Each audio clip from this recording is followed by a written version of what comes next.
Sometimes the truth is stranger than fiction, which is why this episode is so ironic. After just interviewing Matthew Jones in episode 48 on how he overcame his own health crisis to lead his company to new heights, on May 8th, 2022, Mother's Day, Ross, my husband, lead coder, and sometimes co-host of the show, was in a serious sport bike accident. He's recovering, but sustained a broken left hand. At the time of this published recording, we are trying to figure out how we will continue to run our shop, facilitate customer orders, and build out the shop for expansion. If you've ever listened to our first Powder Coater podcast, you know we promised to share our story as owners of a powder coating shop. Today's topic of having a business plan in place is now more relevant than ever. If you are a shop owner with employees or a sole provider of your family, you owe it to them to put systems and planning strategies in place to manage risk-taking. Will your company come tumbling down when you're not around? Putting a simple business plan and redundancies in place could help you stay focused, live a more balanced life, and possibly weather a storm. To support the show, order the book Traction by Gino Wickman, which this episode covers. Click the link in the description. Finally, leave a comment for Ross if you'd like to wish him a speedy recovery. Get ready to level up your powder coater game.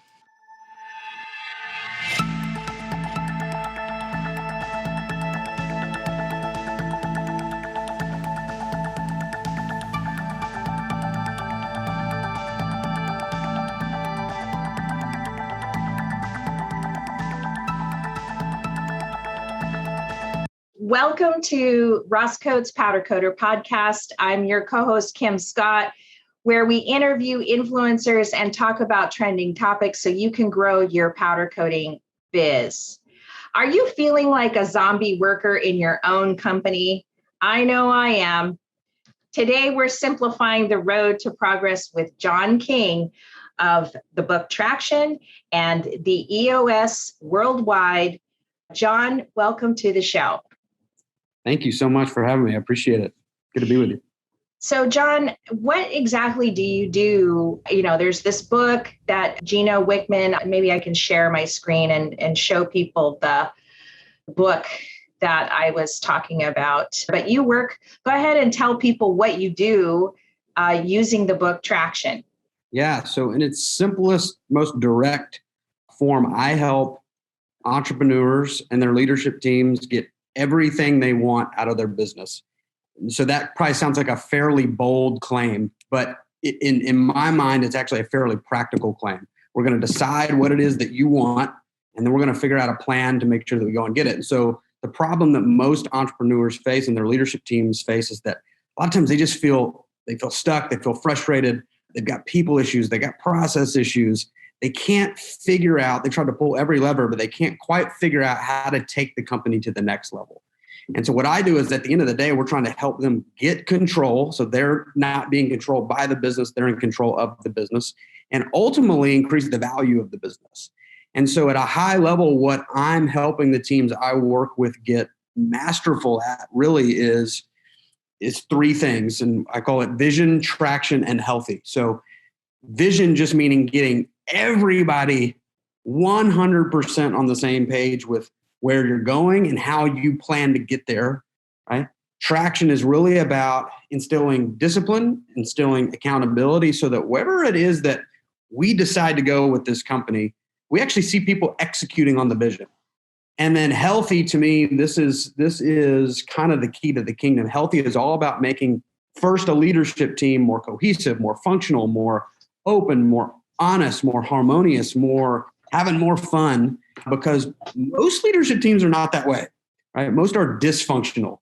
And so it's holding us back. And so the idea is that as goes this leadership team, whatever that looks like, so goes the rest of the organization. And before long, all of our people, whether that's 6 people or 206 people or however many people that is, are 100% on the same page with the vision and the plan to achieve it. I mean, really locked into that plan, executing on the plan wherever they are in the organization, from the CEO on down, and showing up as a group of people that genuinely enjoy going to work every day. So Basically, it's a process. It's a set of tools. It's a set of concepts that are packaged into a system. EOS is just a system with business tools, concepts, principles that are designed to help you get control, increase the value of the business, and accomplish vision, traction, and healthy. I can go into more detail, but that at the end of the day is all designed to help you get what you want from your business. And we like to talk about this as EOS implementers with our clients is we want you to live your ideal life, because a lot of people set out to become an entrepreneur and it sounds like a lot of fun and super sexy. And then the real world happens and it's hard. I mean, you got to really be ready for what this is all about. And so we talk about, hey, we want to help you live your ideal life, which is all about doing what you love. So presumably you actually like doing the work that you do, surrounded by people that you love, right? So this idea when we start an entrepreneurial company is like, I'm going to go to work with people I love, right? Sometimes that doesn't happen. So we want to make sure that's happening. We want to be making a huge difference in the world. However it is that you define that, you get to define that. You're being compensated well and appropriately for all the value you deliver. And you've got time for other passions. A passion of mine is that I want you to work hard and do great with your company. But my guess is you have other passions, your family, hobbies, church, whatever that is. We want to make sure that you aren't so controlled by the business that you don't have time to do these other things that you actually care about. So anyway, I get passionate about these things, but that is essentially. No, I love it. And I think that I keep nodding because I feel all of those things. I do feel bogged down. I don't feel like I'm living the rest of my life. Like my life is just here at the desk. Okay. And I think that possibly for some of us out there, a lot of us did either really well or we did not so well in the COVID thing, the shutdown and stuff like that. So it's hit or miss with people. And I think that it's kind of hard to get back on that horse to get focused, because we were laser focused in 2018 through 2019. And with, growth and building clientele and all of that. And it just seems like we really just got less focused because we were so distracted with the news and wearing masks and going places and change, life changed. But because I'm on this page, I can't believe I didn't know there were as many traction books here. I mean, I've only known of the one. I didn't either. I actually have heard of the second one. I haven't. If you go to Get a Grip is a part of our series too. Is it? Okay. Yeah, I see that, Gina Wickman. Anyways, I'll stop sharing my screen now, but I just popped it up on the Google and I'm like, oh, wow. Of course, the first thing when I started reading the book, I believe in 2018, the first grabber for me, and I've mentioned it here before, is the example they used at the beginning of the book was actually powder coating and how these two guys lost it all. And it's because they didn't, so it was actually a really good example of how to fail. Do you remember it was because they lost focus, right? They decided since we were successful here, maybe we can be successful everywhere. Yes, that was pretty much the simplicity of it all. I go in there real quick, just into that theme. Yeah. Well, I think so. This is part of what I deal with. Most of my clients, not all, but most, as a 10 to 250 employee organization, we're not Amazon. We're not a multinational organization. We need to focus on one thing, ideally. Like, what are we really, really good at? And go scale on that. We call it our niche, our unique ability. And if there's other things that are not in our unique ability or our niche as a company, it's a distraction. It's a cost. It's risk for us. And so that's a big piece of what I'm trying to do for, smaller entrepreneurial companies, 10 to 250 employees or smaller even, that we can't try to do 15 different things. And so part of what I'm trying to help my clients do at the beginning is there anywhere that's distracting us? Because sometimes we're trying to do this and we're trying to do a little of that. And so we never really make traction anywhere because we're not focused in a direction. And so part of our work is sometimes letting go of something that we may love, but we're not best in class at it, or it's a separate business altogether. We tried to jam this business into this business and they're not, it's not quite working. And so we need to pull that stuff out, maybe call this a separate business and let's we'll get some other team focused on that. Let's get this team focused here. So not to derail you, but when you're talking about it's on point with what I'm trying to accomplish here at Maui Powder Works in a sense. And I think that in our preliminary discussion before coming onto the podcast, what we're struggling with is we have this brick and mortar business. And then on top of that, we're trying to launch this digital side to our business. So yes, it's all powder coating. We've got the podcast, and then we have another website called the Powder Coating Near Me Directory, which helps other powder coaters. It's not a big time consumer, but the podcast is, but I love the podcast, and I'm not, that I draw the line because it's almost for myself. I heal myself. I learn through it. I heal myself through it, and I explore and learn new things. And I love that we're able to share that with everyone else too. Hey, Powder Coating Nation, Kim Scott here. It's time to grow your business with us. The Powder Coating Near Me directory can get your powder coating shop the real exposure it needs to succeed when you list your job shop today. Join a list of top custom coaters who've listed their credentials to be discovered by the customers who are searching for powder coating every day. Head over to powdercoatingnearme.com, click Add a Coating Shop, and start creating your very own page for free. Yes, free. You can add your logo, name, address, phone number, map listing, social media links, photos, video, and more. When you submit your listing, we'll get notified and approve you right away. Now you can add all the categories you specialize in and even add your own tags. Get the SEO and valuable backlinks your company needs for authority and getting ranked. You can even use the link you create and share it to your favorite social media profiles to build legitimacy as a custom coater. What are you waiting for? Become part of the largest consumer search directory in powder coating in the world, all for free. Find and click the link in this podcast or go to powdercoatingnearme.com to get started growing your brand today. So I think, not to detract what you were saying to me, but I am guilty of that because I do have a lot of little things that I do that seem to kind of distract. Ross, on the other hand, is just burdened by the operations of it. So he's got one thing, but he's burdened by the one thing. I've got too many things and I'm burdened by that, right? So somehow in the middle, and that's what it's funny that we arrived here so quickly because that was pretty much what my approach was in talking to you today was, and I have this one here, this thing right here, where it's this center thing where it's got people, vision, your business, data, process, traction, and issues.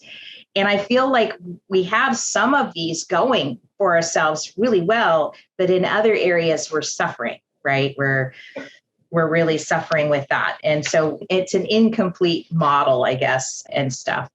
I think that what makes traction, and it's an easy read, first of all, it's easy to grasp the concepts in there. I've read other business books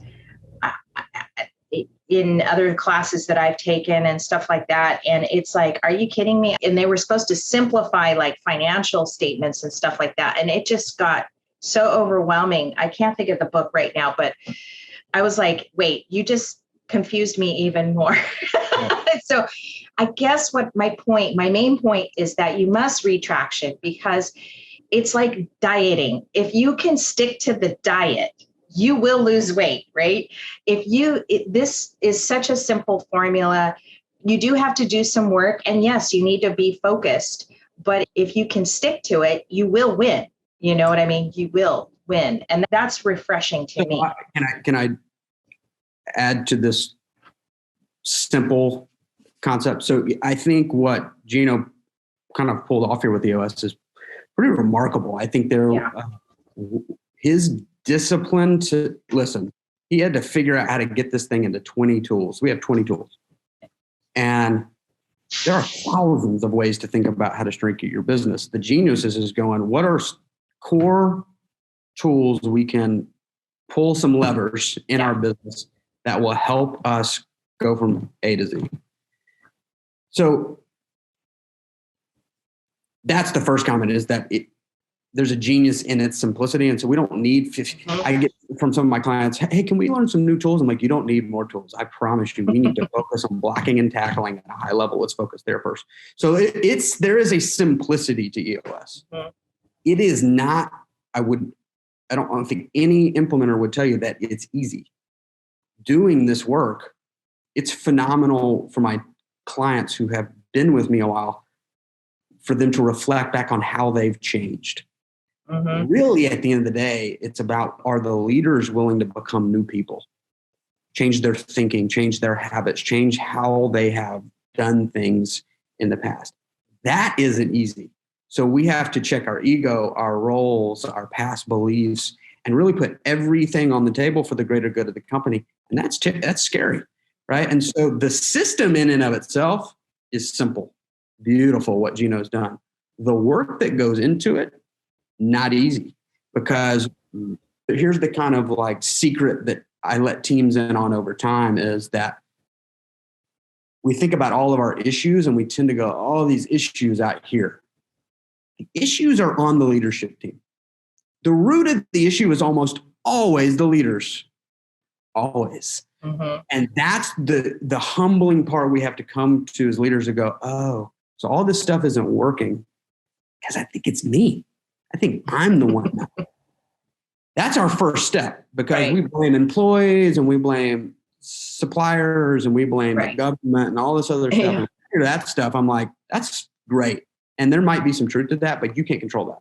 What can you control? And so part of what we're doing is we've got this simple system, but we've got to put the work in quarter after quarter, day after day. And really what EOS is, in a sense, is a habit building process. We got to build the right habits on when we meet, whether weekly, quarterly, annual. We got to build that habit. We got to build the habit on putting a plan together every 90 days and going executing on that plan. We call those rocks. And we just got to do that quarter after quarter after quarter after quarter. So yes, simple, because Gino's vision was, I don't even know that Gino went to college, right? So I think his whole idea was, how can I make this simple for every person? Whether you have a PhD or a high school degree, let's speak in every person's kind of layman's terms, to wherever you are in your business, we can take it to the next level. But there's an individual decision that has to be made. Am I really willing to do the hard work inside of the system, inside of the process, to change, to check my ego, to admit where I'm not doing my job as a leader? And so that's the part of it that is transformational in its growth for the people in the room. And most of my teams don't know that's coming when we start. They just know that we pin down our accountability chart, or pin down our core values and all that other stuff. And then they realize over time, oh, I'm being transformed by this process. So we're going a little deep here, but I mean, that's to say it's simple, yes, but not easy, because we've got to put the work in. Totally. And I think I can see where, if the leadership brought you on board, to kind of get the team going and the business up and successful again, or whatever, achieving a major goal, is most people don't expect to be brutally honest with themselves, right? I think ego does play a big role in it, in terms of who you are or who you project out in the world, and sometimes can lead to a harder smash face plant if you're not prepared for it, because you have been pointing the finger at everyone but yourself, kind of thing. So, yeah. Would it be helpful for your audience for me to set some context? Because you and I talked about the 6 key components of EOS. Yeah. Would it be helpful for me to kind of quickly run through that, just so people, yes, because you and I, we're talking about this stuff because we went we went through it. I wrote down a bunch of notes for me. So just to kind of give everyone the context too, is I met you at the Custom Coder Forum and you spoke there. You were the first speaker of the day. It was a great jumping point to get in and get everybody's attention. So I'm glad you were the first one, because everybody was awoke, after that. But yes, let's talk about those 6 key components, because Would you like me to pull up a slide and yes. Can you share, or? Can. think this is right here. Can you see that? Yes, it's popping up. Yes. All right. So I'll do this quickly. I'll do the quick version just so people who are watching this can go, oh, okay, I know what they are talking about. This is not inside language at this point. So I essentially take all the companies I work with on this journey, and I quickly will show you what it looks like when our work is done. And our whole belief is the best way to show this is with a model that has your business. So picture the name of your business in the center of this model.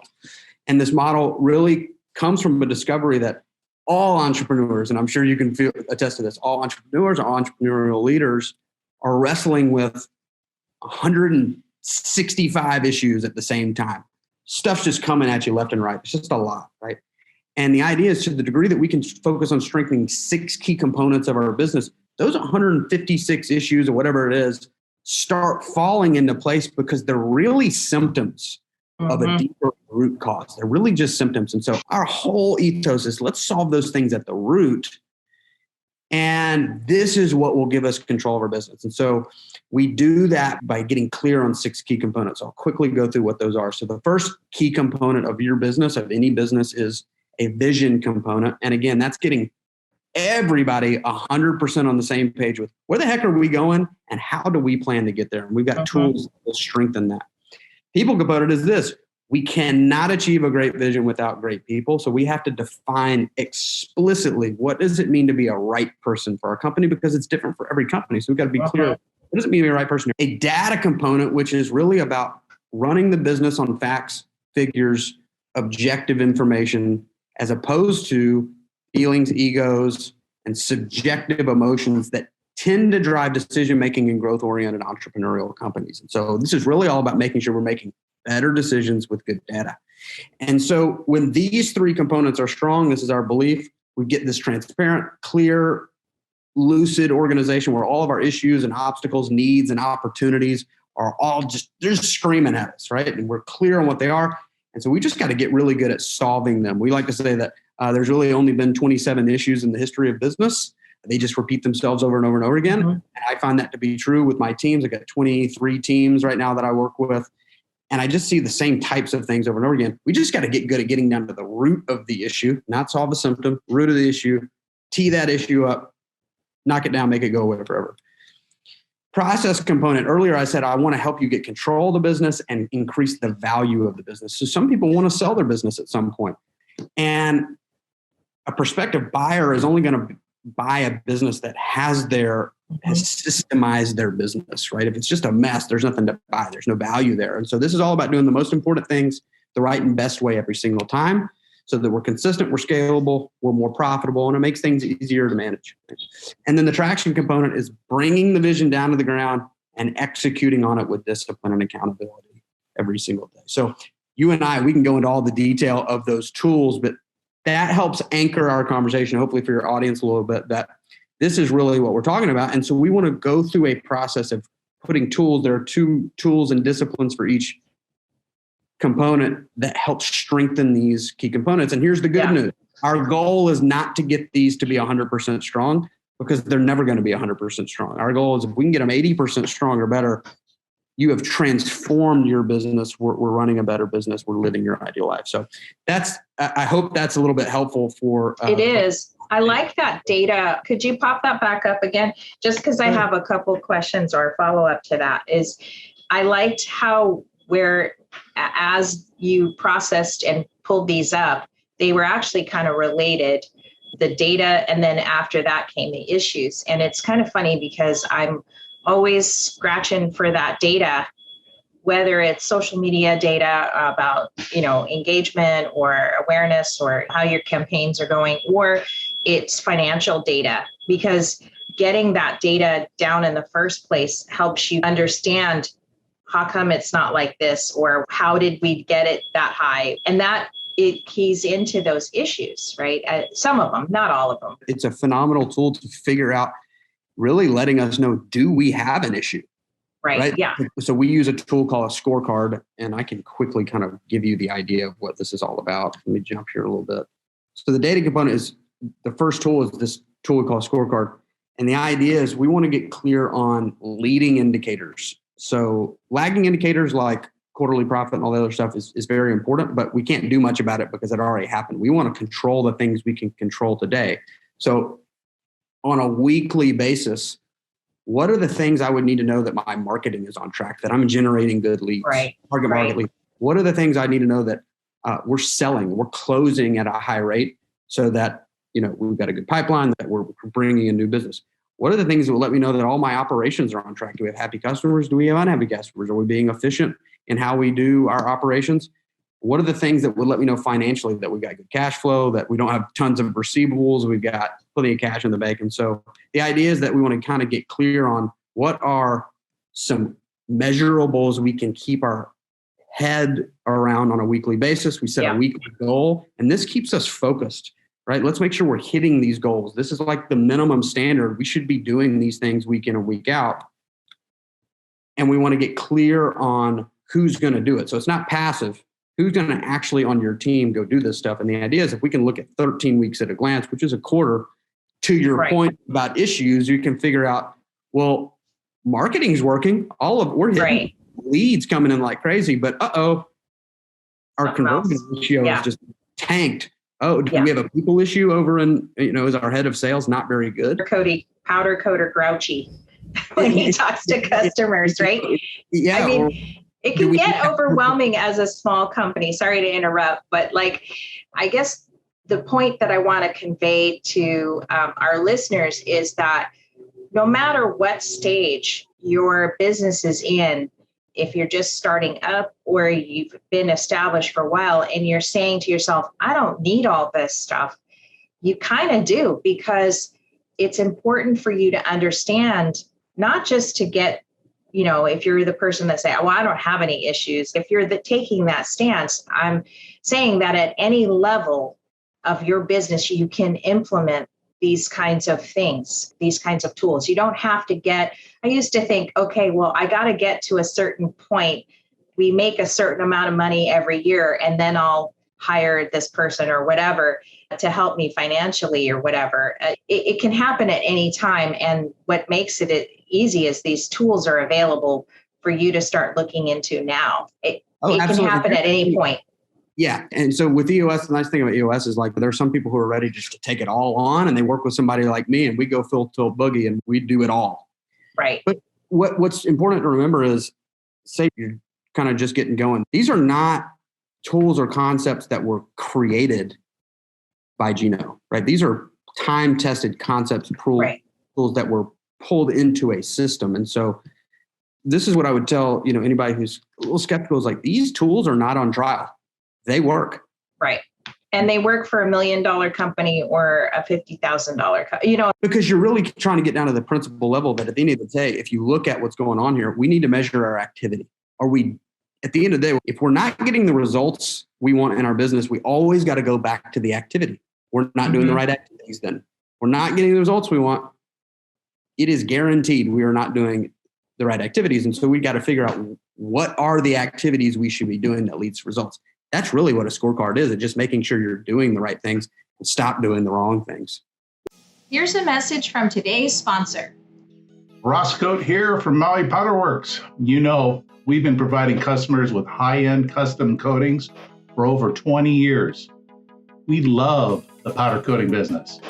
Making auto parts, patio furniture, and stuff beautiful for our customers is the fun part. As you know, the hardest part of any job is getting parts prepped for finishing. At times, this means removing tough industrial OEM coatings, which can take hours, if not days, of chemical stripping and sandblasting. Our business was revolutionized when we discovered the great strippers from Benco Sales. Their customer service folks asked the right questions and recommended a stripper tailored for our needs. Give them a call today at 1-800-632-3626. Get a free Benco stripper t-shirt when you mention Roscoe.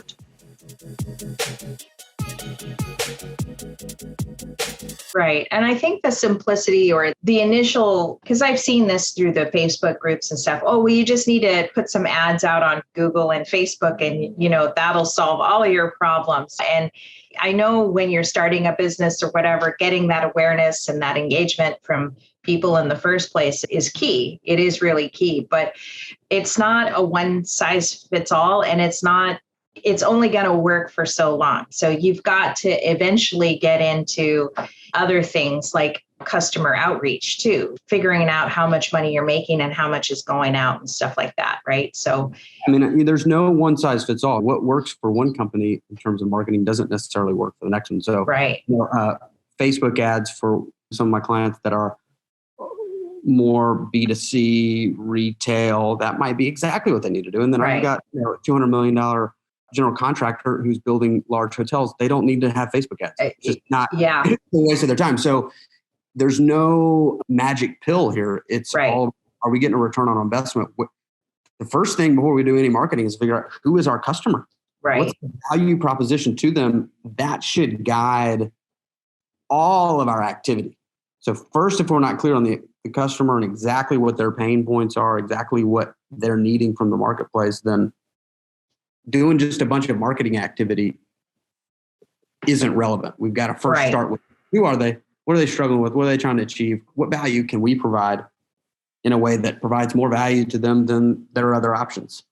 Yeah, I just interviewed Matthew Jones of his company is Powder Works out of Dallas, Fort Worth. And let's just say location wise, he's between a very popular guy who does rims and stuff like that. And then there's this internet influencer, or let's just say another guy that does truck builds and UTV builds and stuff like that. So he's got this Instagram and all this stuff.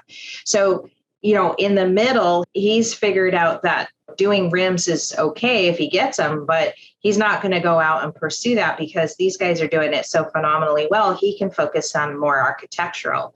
So it's something that has evolved over time that he's realized. And he's also, obviously, his marketing or his objectives or his scorecard would be way different than these other guys, right? So yeah, and I love that. So it sounds like he's gotten clear. I don't exactly know what the wording is, but he's gotten clear on his niche. Back to what he can be uniquely good at. He kind of looked around and said, "They're way better, and if I can stay in this lane, as long as there's a big enough market for it, you can run a great business off of a much more focused lane." So kudos to him. That's great. Yeah, it is, and it's taken a while for him to get there and stuff. Okay, so we've talked about the key components. Now, can we talk about the form or the EOS VTO form?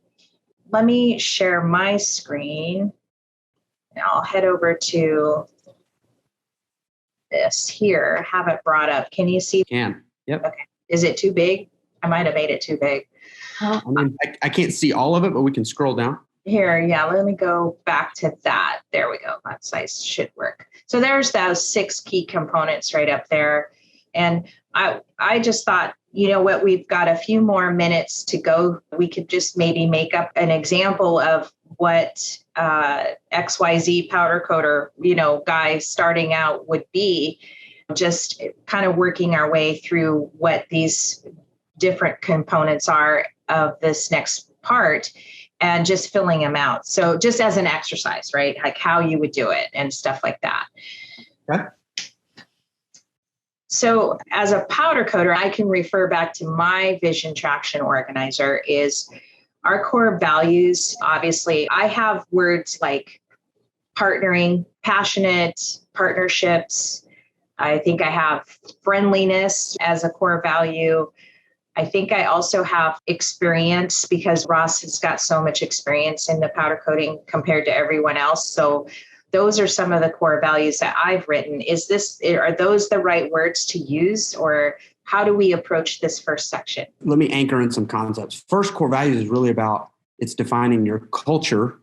It's going to define, in some sense, really the behaviors you want to see people live out.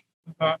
Right? It defines what it means to be a right person. These people share these set of values. You will see them live out this shared core set of values. So let me just take the 2 I heard, and we haven't even talked through this before, so we're doing this real time. It's fun, which is fun. Let me pick 2 that I heard. So friendliness, that might be a core value. In other words, we might look around and say, in order to be here, you have to be friendly, and we can then look at our team and say, old Suzanne over here is not very friendly. We got a problem. So that could be one, right? I don't know. We don't know enough to know, but right. Something like that where you can observe people behave, friendliness. Yeah. Experience to me goes to more about, can they do the job? I would challenge, if you were on one of my teams, I would say, I would probably challenge that.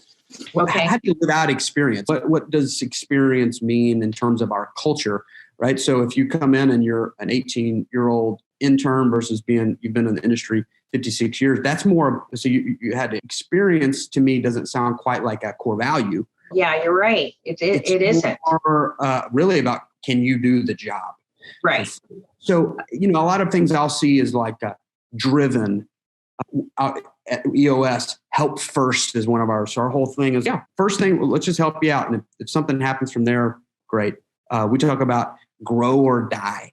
So we want to be around people that are driven to grow, are willing to continuously grow. And so I'm giving you some nuggets here. It's a sense that you can sense that these people are that way. Now, the thing is, they are whatever they are for your unique organization, but it's something that you can see people live out. One last thing, and I get excited, but always challenge my teams on, are these your real core values or are these aspirational? I'm working with one of my teams right now that says that one of their core values is team, and their leadership team is a mess. And I'm going, I think that one of your core values is team. I think you want it to be, but it's not core to you, because I'm looking right here and you guys are a dumpster fire, right? So that's more of an issue than it is a core value. And so they has to resonate. You have to, when you nail this stuff, you go, oh my God, that is who we are. So I hope that helps you get a sense. And there's only a few things that are truly core to people. So not 25 things, but we're talking about a handful, 3, 4, 5, most 7 core things that define, listen, these are my rules. You cross these lines, you just don't have a spot here. That make sense? So yeah, and it can be more than on mine. I have just one word kind of thing, but you were saying like grow or die. It could be a simple phrase to describe what it is. So you would say the team that is obviously the one that has team and they're a dumpster fire, they really wouldn't be using team. They would be like, it would have to be something else because they're aspiring to be it, but it's not really happening right now. Yeah, I would just challenge them to say, I think that's an aspirational value. Yeah. Let's get it on the issues list. Let's figure out how we get better. There are other things that are non-negotiable, that are core to them. That's really our core values. Because here's the thing. If you share to your team that these are our core values and you got your employees and your people are smart, they're not dummies. And you say that our core value is in team or something like that. And we don't have a strong sense of teamwork. People are like, what are we talking about here? That's clearly not core. That's not who we are. And people can't stick to it either. Yeah. we got to be really honest with ourselves. Yeah. Right. We go on and on core values, but I hope that gives people a sense that sometimes I like to have people flip around and like, what would make you angry if people didn't do? If people weren't angry, would you be angry? Would it cross a line for you? I know friendliness would. Like, I think for us, because we've always had that perspective of education first, or maybe that should be one, education first. As long as everybody can live it out. If can everybody in the company live out education first? Yeah, exactly. Because you said help first or whatever. It's always been our kind of thing that our customers come to us because they have a lot of questions about what is powder coating in the first place. Is it going to work for me? Maybe it should, one of our core, it should be changed to education first. Maybe so. We can move on to core focus, but just what I would keep in mind with that one is everybody's got to be able to live it out. So the bookkeeper and the CFO and the head of sales and whoever's in the operations department, everybody has to equally be able to live out. So if everybody can equally live out education first, maybe it's a core value. Yeah. If it's only this subset, not core. Yeah. Follow me on that? Yeah. Yeah.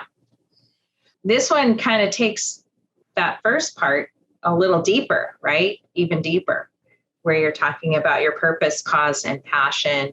Or is it either or you have to fill out both on this core focus? So I usually have my teams pick, is it your purpose? Is it your cause? Or is it your passion? What most resonates? I have some teams that call it their why. Their Right. why, So yeah. Core focus is a filtering and guiding mechanism, whereas core values is really about our behavior. Core focus is why do we do what we do? Purpose, cause, passion. And our niche is what is the specific what at the core of it. So your friend in Texas, it's powder coating, but what type of powder coating? What was it? Architectural? Architectural. So it's not, I think you were saying, if you said, is it rims? Is that what the other thing you rims? Yeah. So it would be automotive or architectural. So no, my niche is not automotive. My niche is architectural. My unique ability as a company is architectural powder coating. So we're just making this up. And so he's laser focused on it. If it's not an architectural, don't want it. Let somebody else. Yeah. That's the niche side of it. The purpose, cause, and passion is really, this is where most teams get, this takes a minute. I tell my teams that this piece takes between 45 minutes and 2 years. This take a little while to figure out is if that's what we do, because a lot of people say, oh, that's our mission, architectural powder coating. That's your niche. Right. That's what that's your where we stay focused on the activity. Why does this company exist? So beyond what you do, why? Why do we do it? And man, this is as personal as it can be. I've grappled with this one many times and I still. So let me ask you, what is your niche as your company? Our niche. If theirs is architectural powder coating, this fake one we're making up, what is y'all's? That's a dumb question. It always seems to morph for us. I think that's what the problem is. It tends to morph, not vacillate, but morph. And so it depends on if we're talking about powder coating here locally in Hawaii or where we want to take our passion to. So here's my notes from your talk that day. And I said, we partner with people passionate about performance finishes, which is the essential mission statement that I had made years earlier. But now it's more about, with the podcast and this new innovation that we're trying to get launched, it's more about inspiring the powder coating industry through training and skills to change the culture of custom coatings. So what I heard in there is potentially a niche. I don't know if this is right for you, but the core I heard training. Actually, training, yes. Inspiring an industry with training. And training, what I would encourage your team, we don't have enough time to do this. For your audience here is all the other stuff is the language around it, but is training at our core? Are we a training company? Or are we actually doing powder coating? Are we training people how to do powder coating? There's not a right or wrong answer, but I think getting clear on that, then we build a whole apparatus around that, because in our marketing strategy, which is cut off on this page, but is a part of the first page of this 2-page plan that you're showing, then we want to sell that. Are we selling powder coating or are we selling training? It's a big distinction. And so there's not a wrong answer or a right answer, but if it's training, whole different ball of wax there on what our ability chart should look like, what our leadership team should look like, what our marketing materials look like. So that's where we want to get clear in the niche on what is it really that we do. We could go on this for a long time. And I know you're tight on time. So just real quick, the purpose, cause, and passion. We may not figure this out for our company here, but this is really why do we exist? And so if architectural powder coating is what we do, maybe we exist to make a positive difference in the lives of our employees and our community. But you don't even necessarily know what it is we do, but it's some anchoring thing that for this team, and it has to be genuine for this team, this is really what it's all about for us. And so a lot of my teams, you would have no idea what industry they're in based off their purpose, cause, passion. And I think that I think for us, the first part was we partner with people passionate about performance finishes, but our coatings, we could say something like our coatings last a lifetime. We make our coatings last a lifetime, or just for filling it out. Now on the 10-year target, is that the next thing you do, or is it the 3-year picture? As an EOS implementer, I can't not make a comment there. So I challenge that, what you just wrote down, the purpose, cause, passion, that it's not about powder coating. It's why any of all this even matters. So that's where I want the team to go deeper. It's not heart work. Okay, so let's putting in the niche. Purpose, cause, passion is why it exists. Why does it all matter? So we'll keep going. Yes.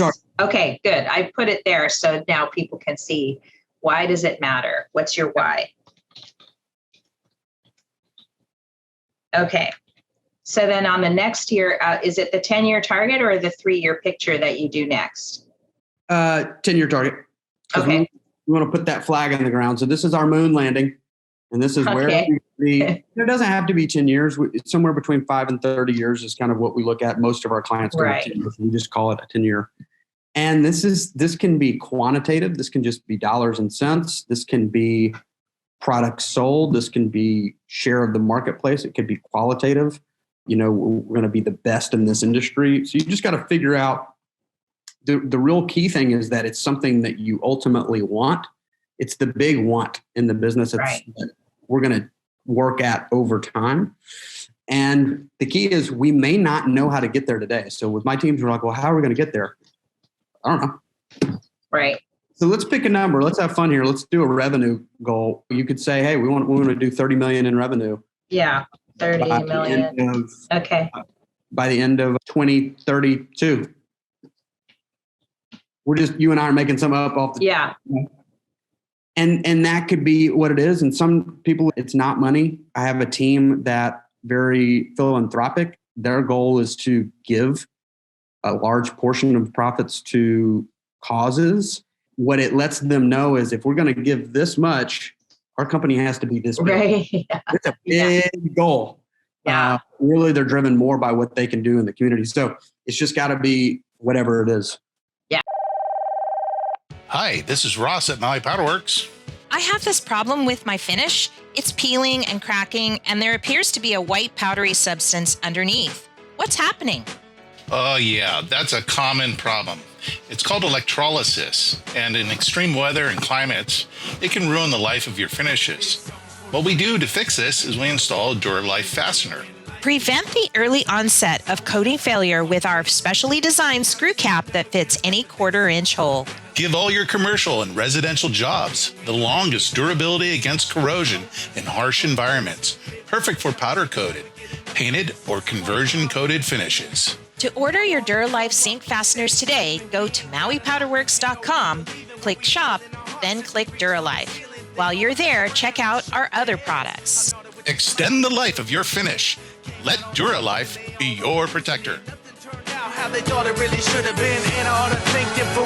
And I guess that's where I get, again, a little fuzzy, because sometimes I feel like when I do this larger goal, it doesn't seem based in reality, or I don't know. Sometimes I feel like when you start to write it down, like, whoa, how could I possibly make 30 million? I know we're talking about that just as it is, but how much in reality does it need to be, I guess? We are entrepreneurs, and part of our gifting is at times, what is reality? I don't know, right? So some of it is at times we don't live in what might be called reality.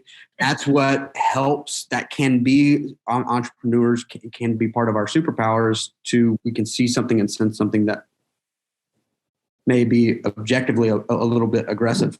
So all I would say is it's not only do you want it, are you willing to do whatever has to be done to get it? Yeah. So I have, a team who's like, yeah, we want to be 30 million. And I'm like, let's talk through what this is going to look like to just achieve that. And it's like, ooh, maybe we want to be 10 million. And that's fine. It's the big piece of it is, are you really willing to do what we need to do? Let me just give you a quick example. I know we're a little tight on time, so we'll go through the other stuff too. But Gino, who it's like 2004, maybe I'm missing the date, when he was creating EOS, he set this big core target. It was about a 16-year target that by the year 2020, he wanted 10,000 companies running on EOS. Mm-hmm. Okay. I'm going to get my numbers slightly off here, but you get the point. At that point, it was just himself, a guy named Mike Payton, and a guy named Don Tenney. And they had a grand total of 64 clients between them. So we're here at 64, Wow. and we're going to be at 10,000. So I'm giving you this through his words just because I've seen him talk about it before. And people ask him, hey, so where did that 10,000 come from? And he goes, right there. I just picked it out. And I went, yeah, seems pretty cool. And for years, it was like this, and it was like gradual.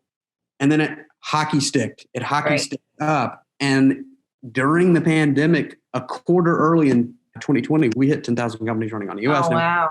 And so the point was, he didn't have a clue I was going to get it. Just picked the number out of thin air. But it manifested itself because quarter by quarter, the company worked towards getting there. And so we've got a new goal of 100,000 companies running on the US. But Oh, boy. There was a willingness to do what needed to be done to get there. Right. That's the key piece is I want it and I'm willing to do what we need to do. Yes. We can keep going. Do you want to go through I think this is great because that really gave me some insight there because that's where I get so fuzzy, you know.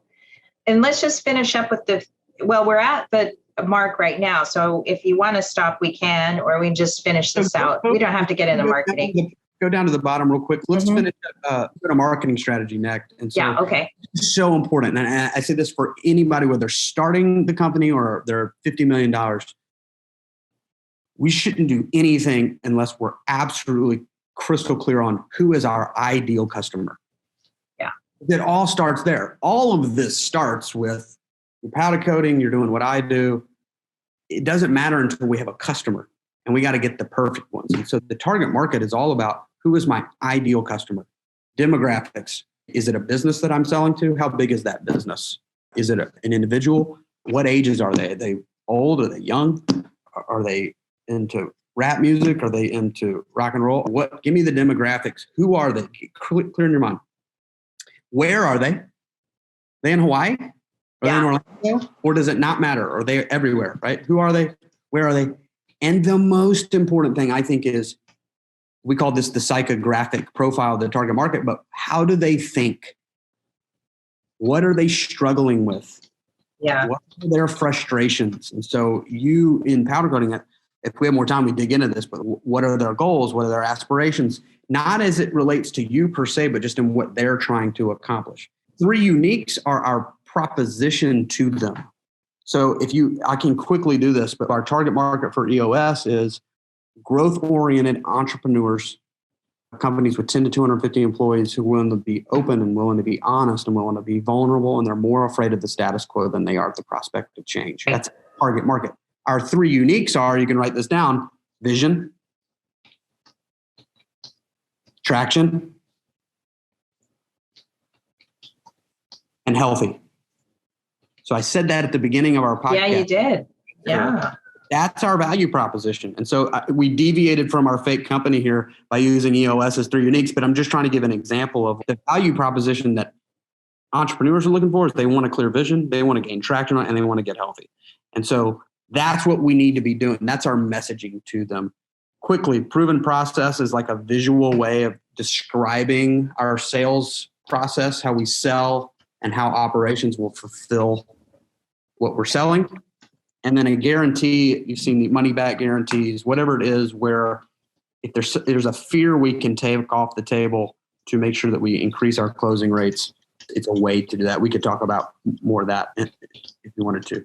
I know we said 4, but I don't want to cut us short. So do you want me to quickly comb through the rest of it, or you tell me? I'm following you. I think this is great. We can come back. I would love to have you back on the show and we can continue where we left off.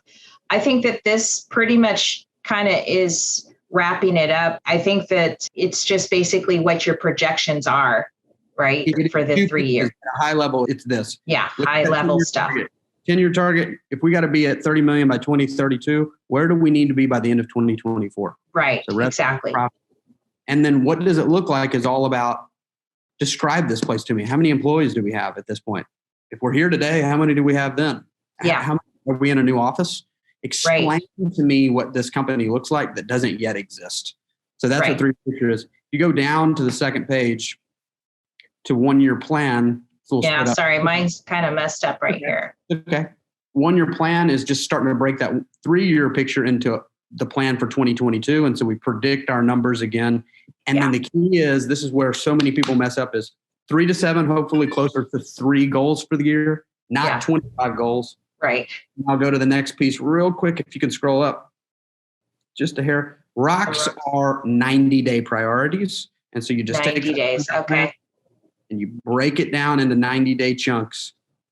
Same deal, revenue, profit measurables. And we're setting 3 to 7 big company rocks for the next 90 days. Issues, we could get into more in detail at some point. But that's any and everything, ideas, opportunities. That's it. Yeah. So no, we did a lot. You've clarified a lot here for me, totally, because you're reading the book and then you're trying to follow through. And sometimes it's easier when someone just sits there and explains just a little bit. Maybe I'm just one of those people. I don't know. But I have your website. Fly me out to Hawaii. Yes, I would love to. Everybody says that. Yes. So here's your website. I just you're based out of Florida, but there are other service areas and people available. But this is John King's website, and you can contact him if are you just strictly in the Central Florida area, those companies that you're working with now? I am by choice, but there are phenomenal EOS implementers all over the country. In Canada, I think we've got at least a few folks in Mexico. I don't know. There's some really good folks for you Hawaiians. There's some really good folks out of California. So I don't know if there's anybody in Hawaii right now, and then we're on 6 continents. Wherever you are, there's probably an EOS implementer that can help you out. So that's awesome. If you're interested, please give me a call. I would love to talk to you, but I can always help steer anybody in the right direction for somebody that's good for them. Absolutely. Thank you so much, John, for coming. And I appreciate you sharing your time with us, because I have gotten a lot more clear with where I need to take my EOS form, my VTO form, because things are changing for us here. We need to reevaluate all of these things that I wrote a few years ago and just start get focused again. Yeah. Awesome. Well, hey, give me a call if I can help more on y'all's VTO. Okay. This was a lot of fun. Thank you, John.